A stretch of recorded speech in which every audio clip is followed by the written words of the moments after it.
Ready হয়ে গেছে আর আজকে রেডি হয়ে hello everyone and welcome back to my channel.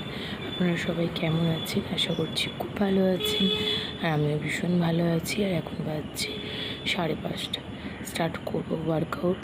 আজকে সকাল সকালে ওয়ার্কআউটটা সেরে নেবো, তারপরে রেডি হয়ে বেরোবো স্কুলের জন্য।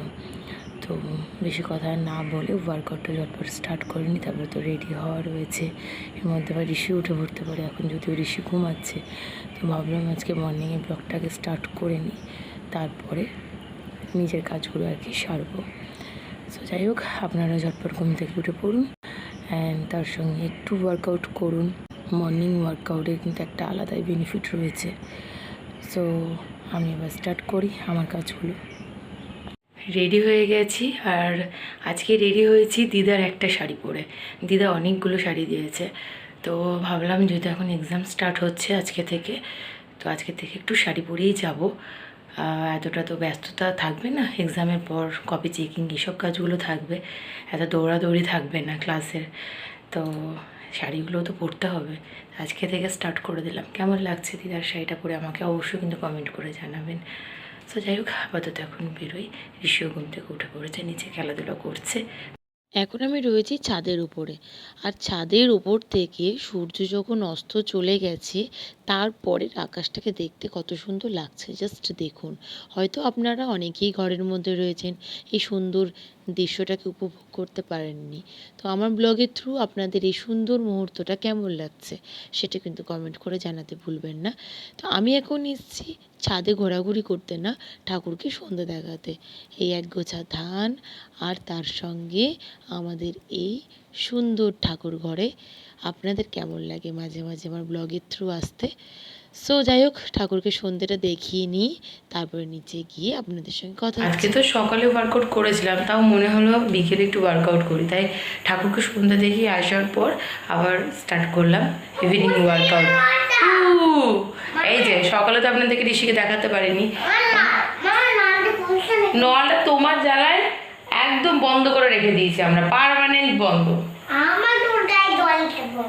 তোমার জ্বালাতে ঋষি দেখলে আর আমাকে বেরোতে দেবে না, ওই জন্য আর কি সকালে আর আপনাদেরকে দেখানো হলো না। যেমন রুটি হচ্ছে, অলমোস্ট হয়ে এসছে রুটিটা।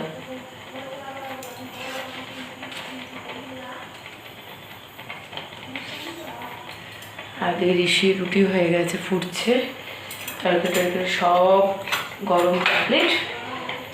এবার হ্যাঁ, তার মাঝে আবার ঠাকুরকে সন্ধ্যা দেখিয়ে এসে ঋষিকে পড়তেও বসালাম। এবার ফ্রেশ হবো, ফ্রেশ হয়ে ঋষির সঙ্গে একটু খেলাধুলা করবো। আর এই খেলাধুলাটা কিন্তু শুধু আমি আর ঋষি করবো না, অবশ্যই আপনাদেরকে সঙ্গে নিয়ে করবো। তো সঙ্গে থাকুন আর দেখতে থাকুন আজকের ব্লগ। ফ্রেশ হয়ে আবারও চলে আসলাম রান্নাঘরে, কারণ একটু চা খাবো বলে। আর তার সঙ্গে ঋষির সঙ্গে করছি গল্প। আপনারা হয়তো বুঝতে পারছেন না, কারণ আমি ভয়েস ওভার দিচ্ছি। অ্যাকচুয়ালি প্রচণ্ড চিৎকার চেঁচামেচি হচ্ছে চারিদিকে, তো তার জন্য ভয়েস ওভার দিয়েই আপনাদের সঙ্গে কথাটা বলছি। এই যে দেখতেই পাচ্ছেন আমার পটর পটর বুড়ো এবার কোলে চলে এসছে, আমার সঙ্গে গল্প হচ্ছে, খেলা হচ্ছে, কত আদর হচ্ছে, আর তার সঙ্গে চলছে আমার এই সুন্দর চা বানানো।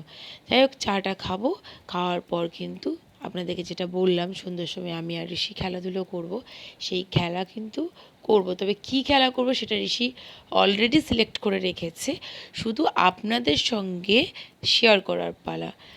সেটাই আর কি, গল্প করতে করতে ঋষি বলছে আমাকে যে এভাবে খেলাটা খেলবো।